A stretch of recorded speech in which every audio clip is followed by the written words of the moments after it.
On est en direct, je suis en train de m'installer au zoo parc de Beauval et on est là parce que vous savez que deux petits bébés pandas sont nés au mois d'août, le 2 août à 1 heure du matin. Et donc on avait envie de voir comment ils avaient grandi. Alors je vais vous les montrer, regardez. C'est adorable. Alors ça c'est l'aîné, c'est Fleur de Coton qui est née quelques minutes avant Petite Neige. Et elle a de la chance parce que elle a eu sa tétée. Et donc là, nous avons Petite Neige qui nous tourne le dos et qui va pas tarder certainement à aller à la tétée tout à l'heure. Et on a la maman, Juan Juan, qui est pas loin, qui se remet de la tétée, qui est bien réveillée désormais et qui est en train de dévorer des bambous. Regardez-moi ça. Alors ils ont énormément changé parce que leur poids a été multiplié par 5. Et autant au début, ils ressemblaient, c'était des boules de chair rose avec quelques poils blancs, autant là maintenant, vous voyez, on peut vraiment reconnaître les couleurs caractéristiques du panda avec les épaules noires et les taches noires autour des yeux. Et donc, allez-y, posez toutes les questions que vous voulez parce qu'il faut en profiter. Je suis avec Antoine Leclerc, qui est l'adjoint du service vétérinaire du zooparc de Beauval. Bon, ça fait un peu plus de 3 semaines maintenant qu'ils sont nés. Ça a été quoi l'évolution? Et puis d'abord, ils vont bien. Oui, alors tout se passe très bien, la mère s'en occupe très bien, et eux se développent à merveille et prennent bien du poids, donc pour l'instant on est très contents. Les premières étapes, vous avez un petit peu dit, effectivement quand ils sont nés, ils étaient très petits, la peau toute rose, quasiment pas de poils, donc ils ont énormément grandi, le poil a bien poussé, et puis il y a la pigmentation donc caractéristique, comme vous avez dit, qui est apparue sur les bras, les oreilles, autour des yeux, etc. Je reviens sur la maman, vous disiez, c'est une bonne maman. Il y avait un doute, on n'est pas sûr que la maman ait envie de s'occuper des bébés. En fait, oui, alors surtout sur les premières naissances. Et effectivement, elle avait déjà eu des bébés en 2017. Et ça s'était bien passé, mais effectivement, on sentait que c'était une mère qui était un petit peu inexpérimentée et qui, des fois, était un petit peu maladroite, des fois, faisait pas exactement comme il faudrait faire, mais ce qui est normal aussi parce qu'elle apprend. Et ce qui est bien, c'est qu'on a vu qu'elle a très bien appris là de sa première expérience justement. Et là, elle était vraiment super. Enfin, depuis la naissance, elle est vraiment géniale. Elle s'occupe à merveille d'eux. Vous les trouvez particulièrement maternelle et particulièrement douée là, avec ces deux-là? Ouais, tout à fait. Elle a exactement les bons réflexes. Elle les garde bien chez elle. Elle les maintient au chaud. Et ils ont besoin de ça parce que ils sont tellement petits et fragiles qu'ils sont pas capables de maintenir leur température corporelle. Donc soit ils sont dans la couveuse, c'est la couveuse qui fait le travail là pour l'aider elle. Mais quand elle est sur elle, quand ils sont sur elle, c'est très important qu'elle les maintienne bien au chaud, qu'elle les mette bien en position pour la tétée, etc. Et ça, elle le fait super bien. On va se rapprocher d'eux parce que les gens veulent les voir, les bébés là. On va avoir des questions, j'imagine, à vous poser. Je regarde les questions qui s'affichent sur la droite de l'écran. De quels animaux parlons-nous? Des pandas, des bébés pandas du zoo de Beauval. Voilà, effectivement. Et on va se mettre à la hauteur de Fleur de Coton, qui est l'aîné. On peut revenir oui, sur les étapes. Donc la prochaine étape, dans quelques jours, là, ce sont les yeux qui vont s'ouvrir et après elles vont marcher, c'est ça?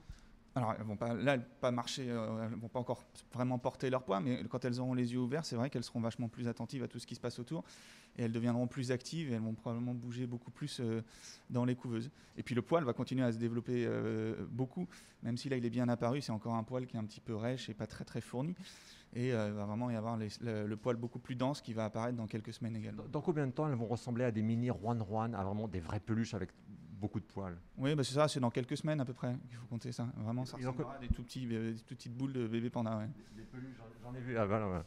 Ça va ressembler à ça, là, aux peluches qui sont au-dessus des. Ça, un petit peu plus gros, voilà.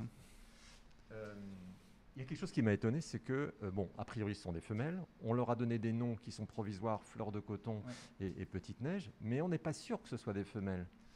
À cet âge-là, en fait, voilà, elles ont été sexées comme des femelles, mais à cet âge-là, il y a une incertitude qui est encore assez importante sur le sexage, donc c'est quelque chose qu'il faudra qu'on confirme. Par contre, effectivement, là, les noms qu'elles ont, c'est des noms qui sont provisoires, parce qu'elles auront un vrai nom, on va dire, définitif dans quelques mois. Mais nous, on avait besoin déjà de les appeler, de savoir de qui on parle, et donc voilà, c'est pour ça qu'on a donné ces petits noms provisoires. Il y a tout un cérémonial hein, pour le nom. C'est pas vous qui allez décider comme ça. C'est les Chinois qui vont décider. Oui, alors ça va se faire en discussion avec eux en fait, et effectivement, il y aura tout un cérémonial sur ça, et ils vont probablement nous faire des propositions de noms, et on choisira avec eux. Et donc il y aura probablement aussi une petite cérémonie comme on avait eu la dernière fois. La dernière fois, alors il y a eu un nom, et puis il y avait la marraine, c'est Brigitte Macron. Alors ça, c'est une tradition, c'est parce que c'est l'épouse, c'est la première dame, quoi. Oui, c'est quelque chose qui s'était déjà fait dans d'autres pays et que du coup a pu être répété ici. Et donc c'était vraiment super. On remercie encore beaucoup la Première Dame d'avoir accepté. Et effectivement, ça met la pression aussi pour trouver quelqu'un à la hauteur pour les nouveaux. Ouais. Alors attendez, je regarde les questions quand même de temps en temps, il ne faut pas qu'on oublie les gens qui sont en train de nous suivre. Est-ce que vous pensez qu'ils sont plus heureux ici que dans leur milieu naturel? Ça, c'est une question qui revient souvent. Effectivement, à quoi ça sert d'avoir des pandas dans des zoos, des pandas en captivité? Est-ce que ça sert vraiment l'espèce? Oui, alors les pandas, c'est des espèces qui sont menacées. Ils étaient classés vraiment en danger de disparition. Maintenant, ils sont classés comme vulnérables. Et c'est justement déjà en partie grâce aux travaux de conservation qui sont faits in situ et ex situ, c'est-à-dire in situ sur place en Chine et ex situ dans les zoos. Et tout ça, ça fonctionne ensemble. Nous, on fonctionne avec une base de reproduction en fait à Chengdu en Chine, qui nous a envoyé les parents justement des bébés qu'on voit là. Et c'est grâce à ces efforts-là que la situation en milieu naturel s'améliore. Après, comparer la situation en milieu naturel et la situation ici, c'est quelque chose de très difficilement faisable. En fait, c'est difficile de répondre.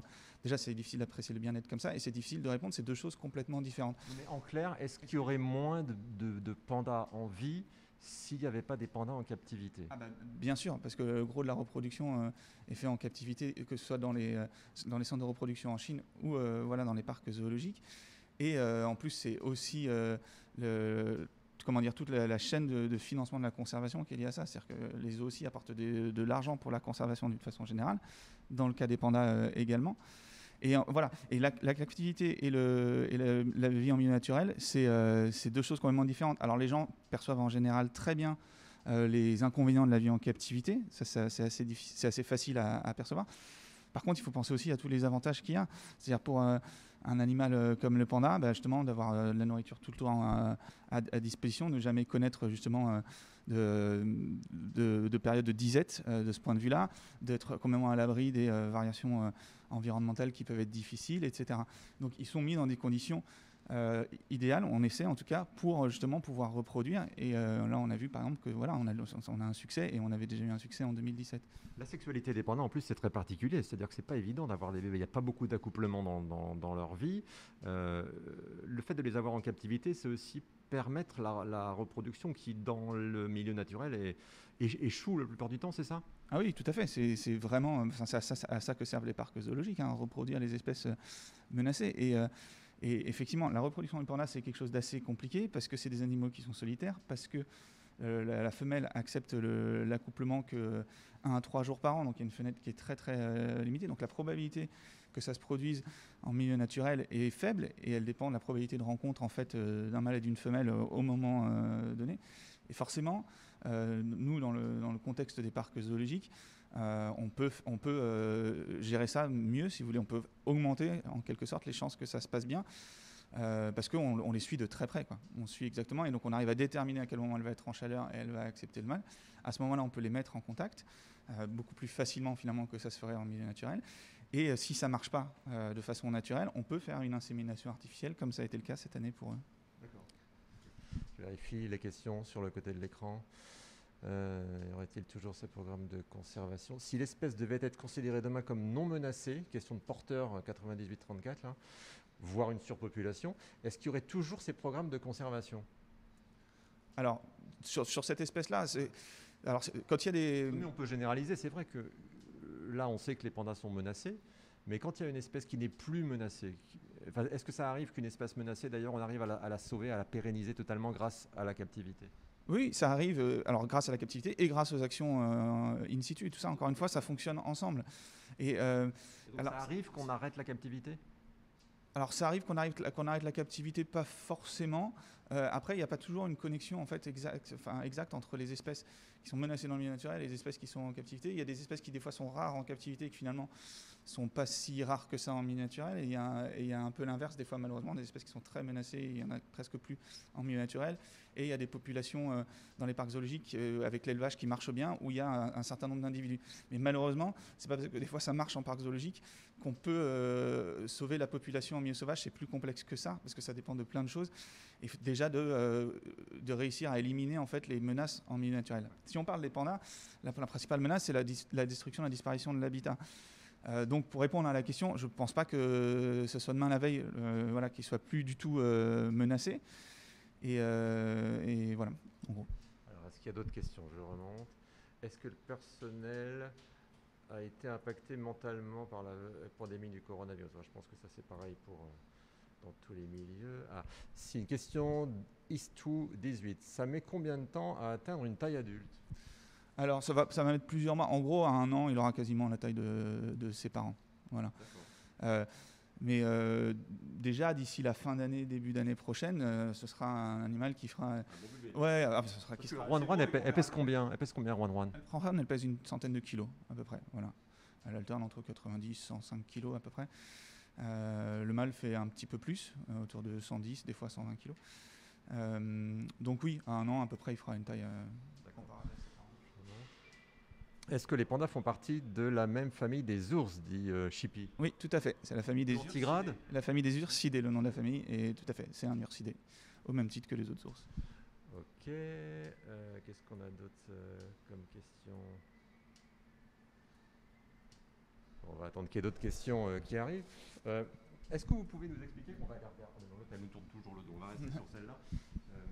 Quel est le quotidien ici? Il y a des soigneurs 24 heures sur 24? Oui, tout à fait. Des soigneurs 24 heures sur 24, des soigneurs de chez nous, du zoo de Beauval, et des soigneurs, 2 soigneuses chinoises qui sont là et qui se relaient. Et donc il y a quelqu'un 24 heures sur 24 présent ici concrètement avec les pandas, parce que ça demande encore énormément d'observations. Par exemple, cette nuit, elles ont fait quoi? En fait, alors, les bébés pandas, là, pour l'instant, passent la majeure partie de leur temps dans la couveuse. Mais en fait, ils alternent entre la couveuse et la mère, et parce que c'est des bébés qui ne têtent que le lait maternel, qui sont nourris que au lait maternel. Le biberon, c'était juste au début, hein. Ah bah oui, même pas. C'était juste, il y a eu sur un des deux un tout petit peu de biberon pendant une demi-journée avec du lait de roi. Hein. C'est du lait de la mère qui a été récupéré, mis dans un petit biberon pour l'aider un tout petit peu au début, mais c'est juste la première demi-journée. Donc sinon, ils sont vraiment 100% à la tétine de la mère avec le lait maternel. Par contre, voilà, pour aider un petit peu la mère, parce que dans le milieu naturel, comment ça se passerait? En fait, elle aurait les 2 bébés sur elle, elle essaierait de les maintenir au chaud et de les allaiter en permanence, et c'est quelque chose qui est très fatigant et demandeur en énergie pour elle. Donc là, on a les couveuses qui nous permettent de maintenir la température des bébés, donc ça fait tout ça de travail en moins, on va dire, pour la mère. Et donc, les bébés ont besoin d'une surveillance parce qu'ils sont encore fragiles, et ils sont récupérés régulièrement des couveuses pour être mis sur leur mère pour les téter. Et donc voilà, ça demande pas mal de choses. C'est-à-dire qu'à chaque fois qu'ils sont sortis de couveuse, ils sont pesés, ils sont mis sur la mère, et au bout là, actuellement d'une demi-heure, quelque chose comme ça, quand ils ont fini la tétée, ils sont récupérés et repesés. Et on fait la différence des poids, et ça nous indique la quantité de lait qui a été bu sur la mère. Et par exemple, j'ai lu quelque part, je ne sais pas si c'est vrai, qu'en captivité, il y a de fortes chances pour que Juan ne se soit pas occupé des deux. C'est vrai ça? Mais en milieu naturel aussi, en fait, c'est quelque chose qui arrive assez souvent. C'est-à-dire que, comme je vous l'ai dit... Oui, je voulais dire en milieu naturel, c'est ça que je voulais dire. Est-ce qu'en milieu naturel, elle aurait certainement laissé un des deux mourir? En milieu, en captivité, évidemment, vous faites tout. En captivité, bien évidemment, on fait tout pour sauver les deux et élever les deux. Et en milieu naturel, par contre, voilà, c'est ça. Quand il y en a deux, très souvent, en fait, il y en a un soit qui meurt, ou qui effectivement, soit qui meurt rapidement, soit qui meurt un peu plus tard, mais parce que c'est compliqué pour la mère d'élever les deux. Il y en a souvent un qui est un petit peu moins développé que l'autre à la naissance, et il peut arriver que juste à ce moment-là, la mère n'en récupère que un et ne s'occupe que d'un dès le début. Il peut arriver aussi qu'à un moment donné, justement, la demande énergétique pour la croissance de 2 bébés qui vont aller de 100 grammes à 100 kilos soit trop importante pour la femelle, et donc qu'à un moment aussi, ça se passe mal pour l'un des deux. Regarde s'il y a des questions. Ah oui, des équipes chinoises sont venues les voir. Oui, alors elles sont là en permanence. Alors pourquoi? En gros, est-ce que parce qu'ils s'y connaissent un peu mieux en panda, j'imagine, parce que les pandas ils nous sont prêtés et qu'ils surveillent quand même ce qu'on fait, c'est ça? Oui, alors tout ça fait partie effectivement de notre façon de travailler avec eux. En fait, c'est donc des pandas qui, je vous l'ai dit, viennent de la base de Chengdu en Chine, Et donc là, c'est des soigneuses qui travaillent à la base de Chengdu en Chine qui sont venues là. Parce qu'effectivement, nous, on est très contents, hein, parce que c'est des personnes qui ont justement énormément d'expérience, voilà, sur l'élevage et la gestion de tout ça. Et donc, nous, on est très contents de pouvoir compter sur leur expertise. Et donc, elles sont là pour, a priori, 6 mois pour l'instant. Mais les bébés, ils ne vont pas rester là. Je regarde, je ne sais pas si c'est une des questions qui sont posées, mais les bébés, ils ne vont pas rester aux zoo de Beauval. Vous n'allez pas avoir 3 pandas. Non. Alors, non. Et puis, de toute façon, on n'aurait pas les structures là. On a déjà le bébé de 2017 encore. Il y a les 2 parents. Il y a les 2 bébés qui viennent de naître là. Il ne faut pas oublier que c'est des animaux solitaires dans la nature. Donc, en fait, un panda égale un enclos. Hein, donc, et de toute façon, c'est aussi effectivement la façon de faire. Parce que tous les bébés pandas comme ça qui naissent dans les zoos ensuite retournent dans la base d'où ils viennent. Et ensuite, c'est là-bas que leur avenir sera décidé. C'est-à-dire soit ils resteront là-bas et ils pourront reproduire dans la base de Chengdu, par exemple. Peut-être que c'est des animaux qui, à un moment donné, seront placés dans un autre zoo pour aller reproduire. Voilà. Donc, de toute façon, sur cette espèce-là, vraiment, leur devenir, c'est de reproduire. C'est vraiment ce qu'on espère. Après, on ne sait pas encore où. Mais effectivement, ce ne sera pas ici. Okay. D'autant plus qu'ici, le reproducteur, c'est leur père. Donc, ce n'est pas quelque chose qu'on souhaite, bien évidemment. Ok. Je regarde s'il y a des questions et puis on va peut-être...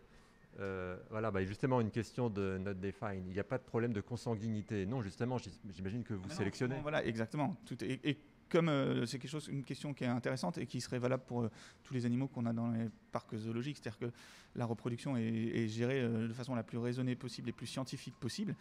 Et on essaie à chaque fois d'avoir des programmes d'élevage qui sont viables et qui maintiennent un certain degré de diversité génétique. De diversité génétique, exactement. Okay. Bonne question, 10 to 18. Voilà. Bon, je crois qu'on a fait le tour. Moi, j'ai une question à poser. À partir de quand, dans combien de temps, le public va pouvoir venir voir en chair et en os? Là, quand ils viennent, ils voient, parce qu'il y a une webcam, ils peuvent voir l'image au-dessus de fleurs de coton. Mais dans combien de temps ils vont pouvoir les regarder en vrai? Ce sera dans quelques mois. La date n'est pas encore fixée à l'heure actuelle, probablement d'ici la fin de l'année. Voilà. Mais là, pour l'instant, de toute façon, c'est complètement inenvisageable à ce stade, et vous le comprenez bien. Ils sont trop fragiles. Ils sont dans des couveuses comme des bébés humains. Exactement, c'est des couveuses qui peuvent servir pour des bébés humains, oui, tout à fait.